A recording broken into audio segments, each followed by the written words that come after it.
Okay. So on 2.8, test point method, we're actually still solving and looking for domain. That's the gist of this, looking for domain. But instead of with an equality, we are now switching and converting over to an inequality. How do we find the domain looking at an inequality? What values go into play if I'm looking for an inequality, the domain for an inequality? So as you can see, we have some very straightforward steps that we're going to be looking at. And going back to our quiz, I noticed that some still struggle with factoring. If that is you, you need to come talk to me, because you will see factoring again in 2.8, because we need to make sure that our inequality is in factored form before we can go into the test point method. Sometimes it's in factored form, other times it's not. How do I know if it's in factored form? What do I see? Parentheses. If I see parentheses, then I already know that I'm in factored form. If I see a quadratic as x squared plus 2x plus 4 or whatever, then I will still need to factor that, okay? So here we go. And as I said, this is very methodical. We're going step by step.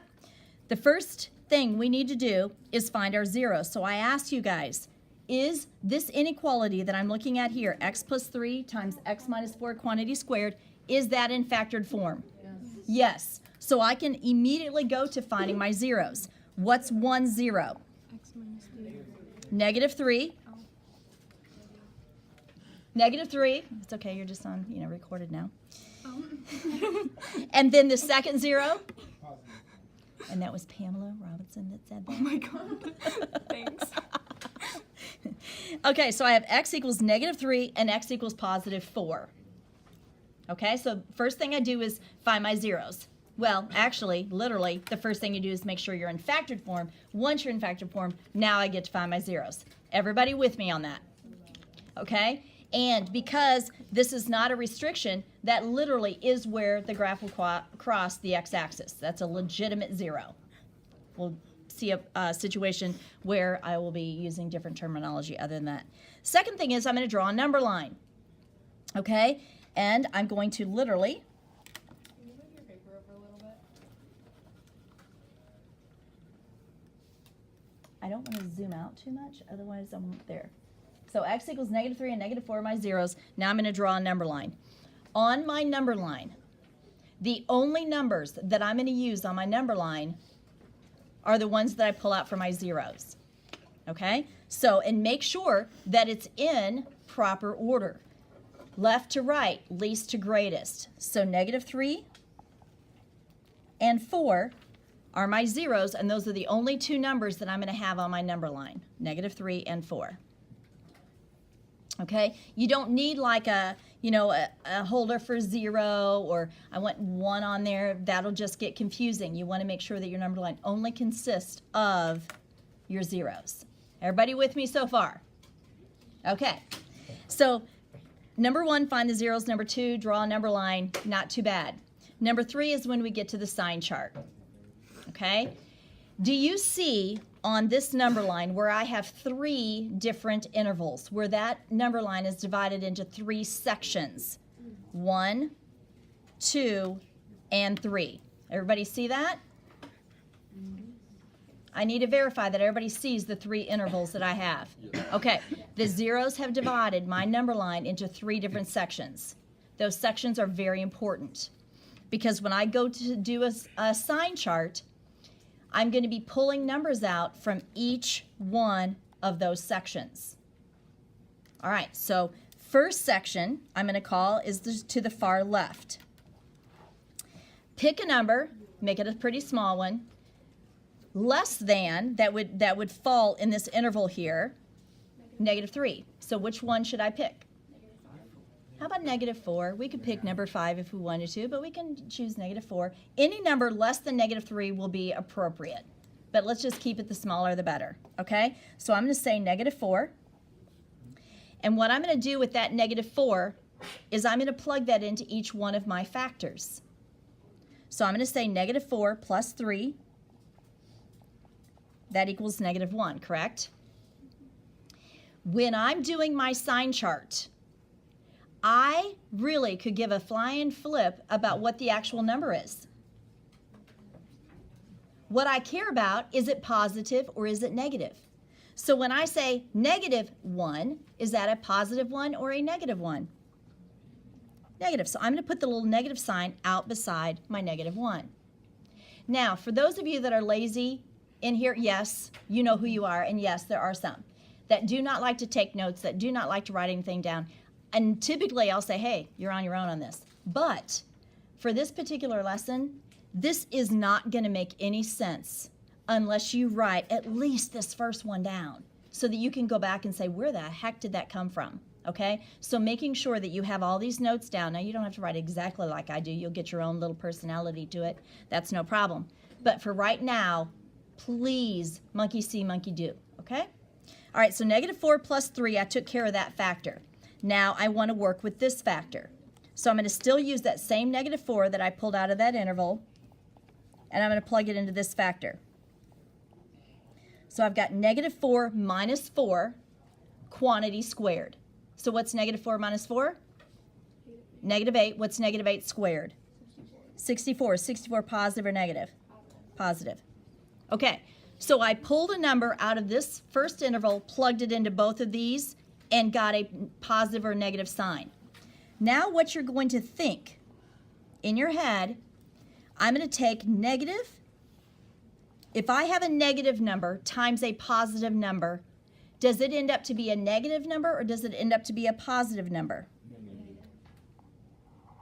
So this interval over here I call to be negative. So this one goes with the work on that one. Okay? Number 2, which means my second interval, in between -3 and 4. What's a nice number that's easy to use that's in between -3 and 4? 0. Perfect. So we're going to take 0 plus 3 is 3. 3 positive or negative. Then I'm going to take 0 minus 4 quantity squared. -4 squared is 16, positive. Then I say positive times positive numbers lead me to a positive number. So this interval over here is positive. That's interval number 2.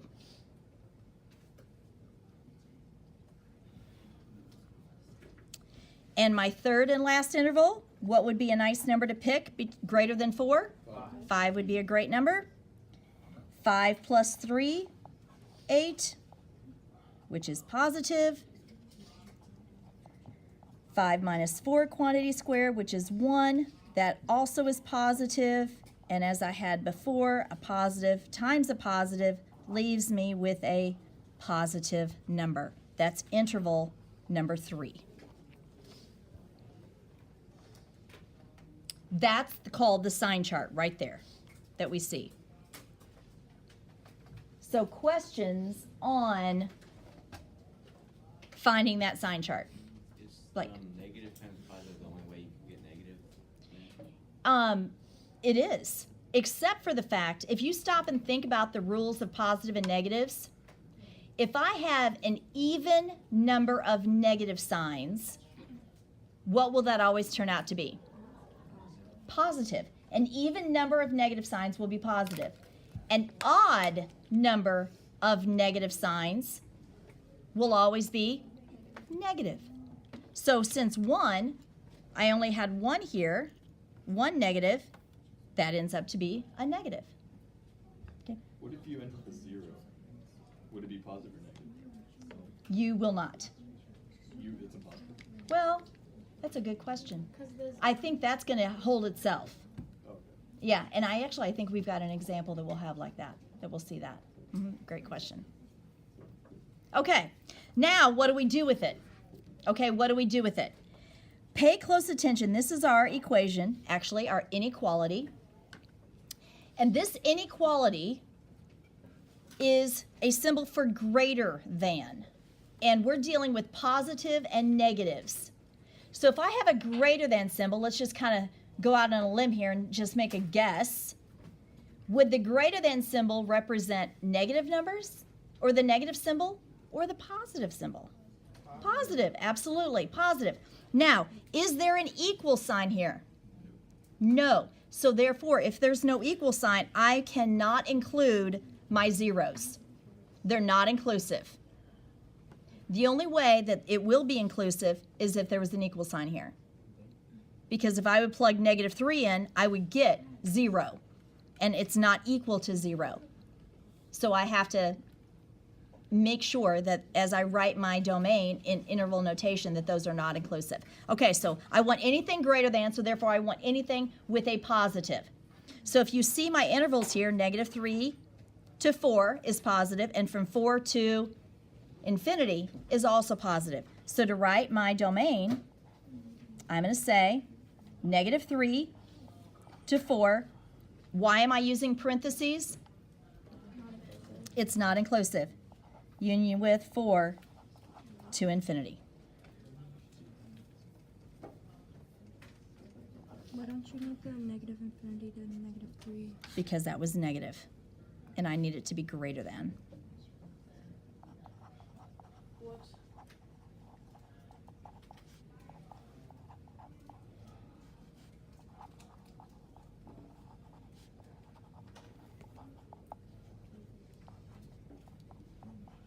Greater than only refers to positive.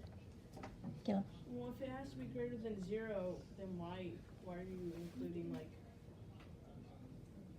Oh, that's just including like what the result is. That's not Correct. the numbers on the line. Correct. Correct. Because after this is being multiplied together of those numbers is the resulting answer going to be greater than 0. And these are the intervals that would result in this. And positive. Correct. Correct. Okay. Questions generally over that? Hallie? So it will always like end to infinity, but it won't always start at negative. And you can't use always with that. Sometimes negative infinity might be included. Sometimes positive infinity is included. Sometimes neither one will be included.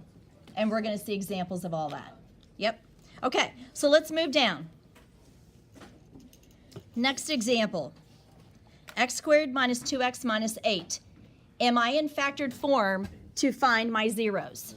No. So two numbers that multiply to give me -8, but add to be -2. Say that again. -4 and +2. So -4 times 2 is -8. -4 plus 2 is -2. And that is less than or equal to 0. Knowing that, what are my zeros? 4 and -2. Okay, so that, if I plugged in 4 into this equation, I would get 0. If I plugged -2 into that equation, I would get 0. So therefore, with this less than or equal to, will my zeros be included in my solution? Evan's back there shaking his head yes, and that's correct. Okay? Very good. All right, so now I found my zeros. Now I do my number line. Only using my zeros, so -4 and I wrote it right, said it wrong. -2 and +4. Okay, I still have 3 intervals. And please understand that we could have, multiple intervals. It's not just 3 that we see. Because we could have multiple factors. We could have multiple. So don't just think it's going to be just 3 of these. All right, so here we go. A number in the first interval, which would be off to the left here. How about -3? Are we good with that? Okay, so -3 minus 4, -7 gets me a negative. -3 plus 2 is what? -1, which also gives me a negative. A negative times a negative is, ooh, game changer right there. Plot twist. All the negatives ends up to be positive, so this is positive. Number 2, plug in a 0. I get 0 minus 4 is negative 4. 0 plus 2 is 2. So that's a negative, that's a positive. Negative times positive is negative. Second interval is negative.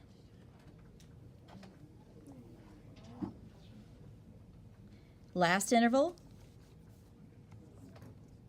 5 minus 4 is 1, which is positive. And 5 plus 2 is 7, also positive. Positive times positive is a positive.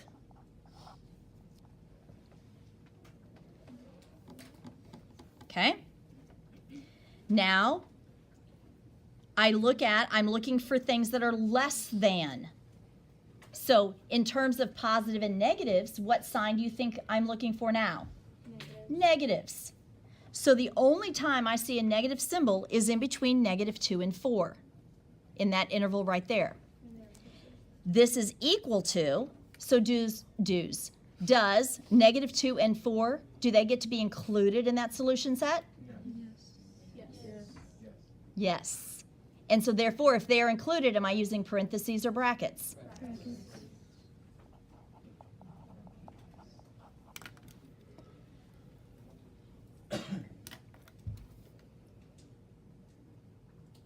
Okay? Questions?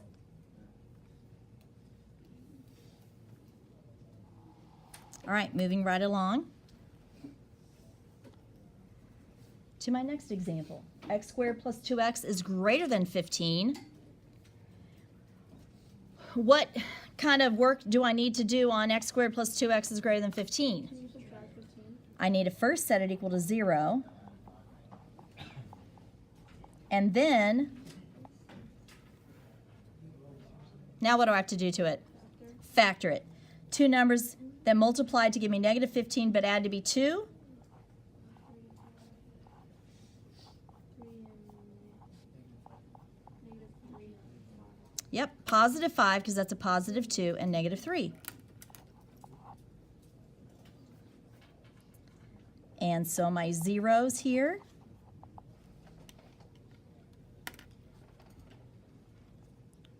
x equals negative 5 and x equals 3. Number line, negative 5 and 3.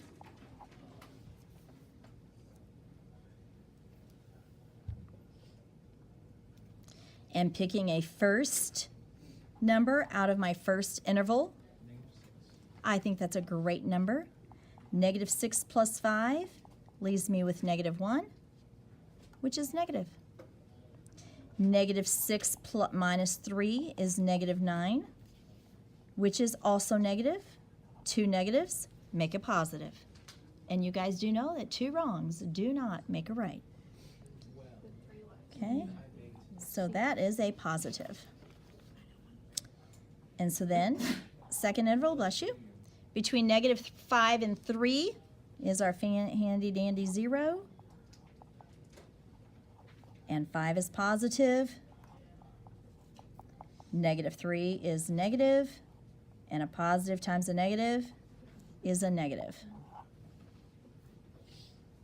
And then my last interval for this particular problem, 4. 4 plus 5 is 9, positive. 4 minus 3 is 1, positive. A positive and a positive is a positive. Okay? So I want things that are greater than, which means I want things that are positive. But there's no equal sign, so can I include my zeros in my solution? No. Nope. So positive, so I'm going to go from negative infinity to negative 5 and stop.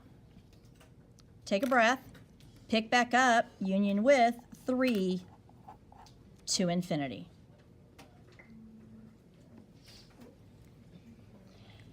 Now what I want you to do, if you do not have a calculator handy, grab one, making it handy. And I just want to show you graphically what we're looking at here.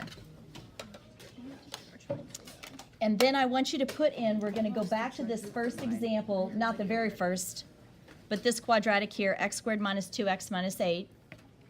And I want you to type that into your calculator, x squared minus 2x minus 8. And I want you to graph that.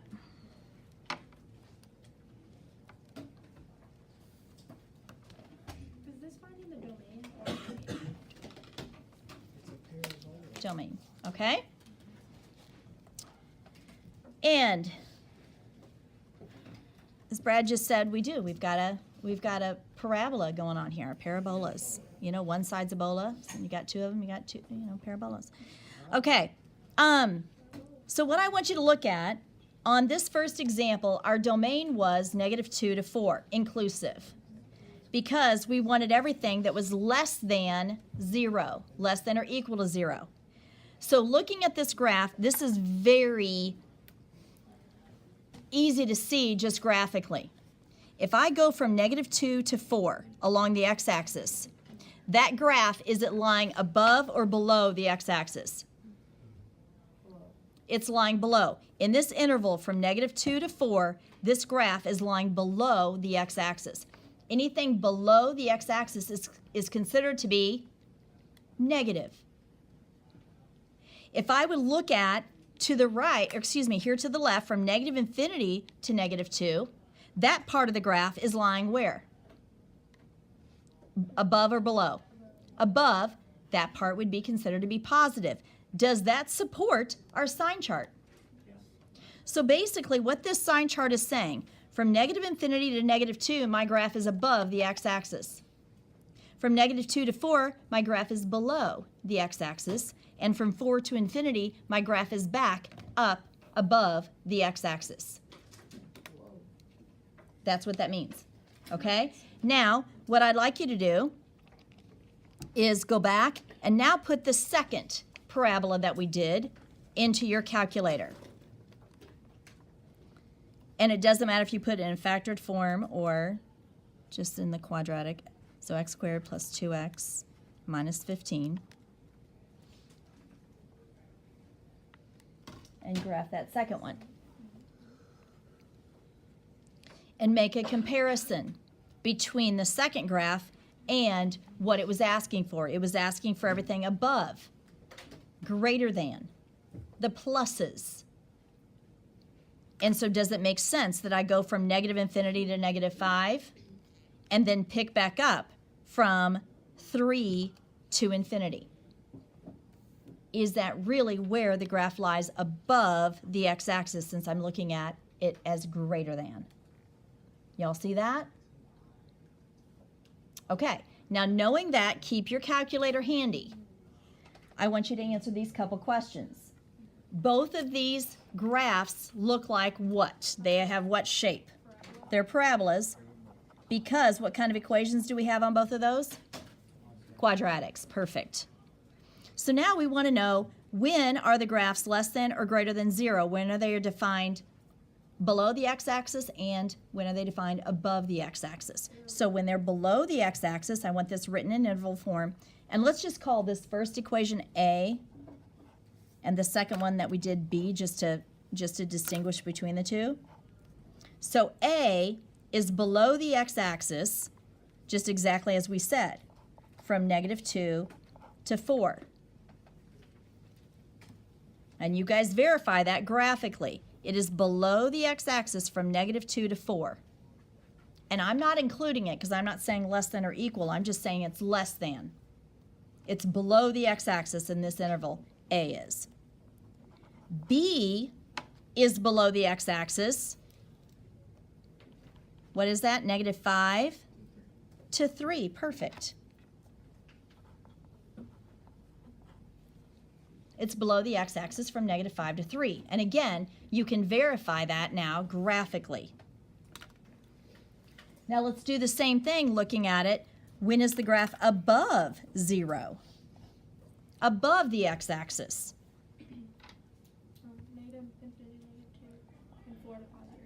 Perfect. Negative infinity to negative 2, and then 4 to infinity. That's for the first equation, or inequality, I should say. And the second, it is above the x-axis from negative infinity to negative 5, union with 3 to infinity.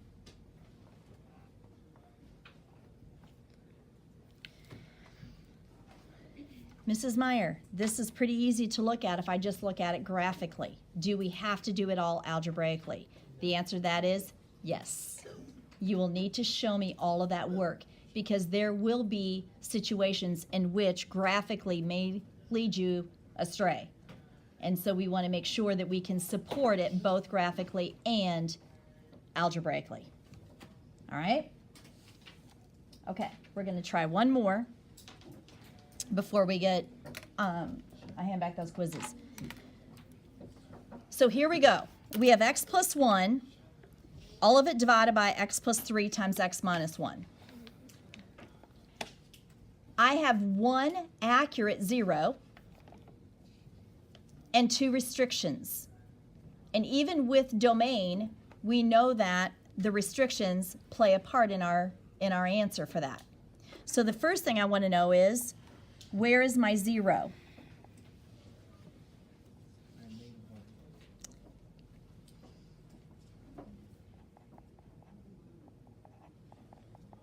So my 0 is at x minus 1.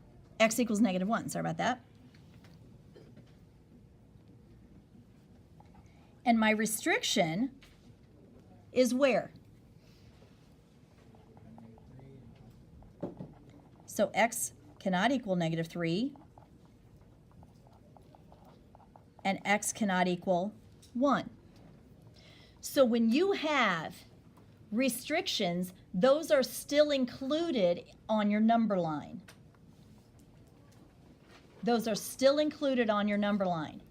So now, instead of just 2 numbers on our number line, resulting in 3 intervals, we're going to have 3 numbers resulting in 4 intervals.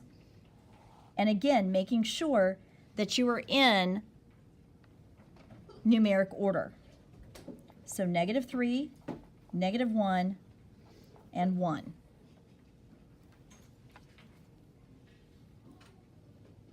So now I have 1, 2, 3, 4 intervals. And we get to choose our numbers just like what we did, and we will still be plugging into each one of those, the zeros and the restrictions, just as we did before.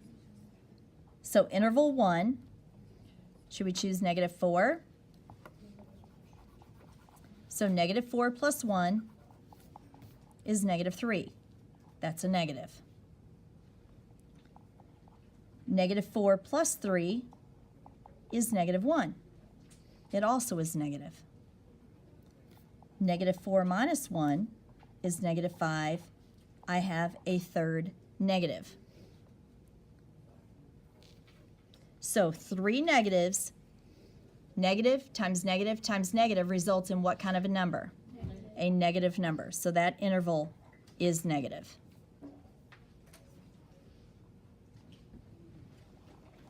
Second interval. If you want to stick with whole numbers, what's the only thing I can choose? Negative 2. Negative 2 plus 1 results in negative. Negative 2 plus 3 results in positive.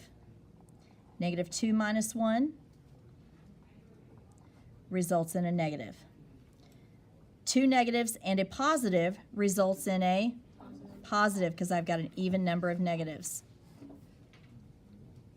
Do you guys see where this that I'm writing out to the right-hand side is not necessary? You could just say, I know that's going to be a negative, that's going to be positive, that's going to be a negative. If you want to do that part in your head, that is perfectly fine as long as you write out positive or negatives. Number 3, there's my 0. 0 plus 3, positive. 0 minus 1 is negative. 2 positives and a negative results in a negative. And then my last interval is positive, positive, positive. Okay, so I go negative, positive, negative, positive. Now I need you guys all to look up, even if this was an equal sign, if there was an equal sign here, what two numbers still could not be included? -3 and +1. And because of that, we cannot use those no matter what. Those are my restrictions. Those are off limits. Because if I plugged -3 into this equation, I'd be dividing by 0. We can't do that. As long as we want to remain in the real number system, we can't do that. Plug in 1, can't do it. Okay, so no matter what, those are off limits. So the only true 0 I have is -1. So I'm looking for things that are greater than. So I'm looking for positives. Okay, I'm looking for positives, but it's not equal to, so I only am focusing in on the intervals that have the positive. So I go from -3 to -1, union with 1 to infinity.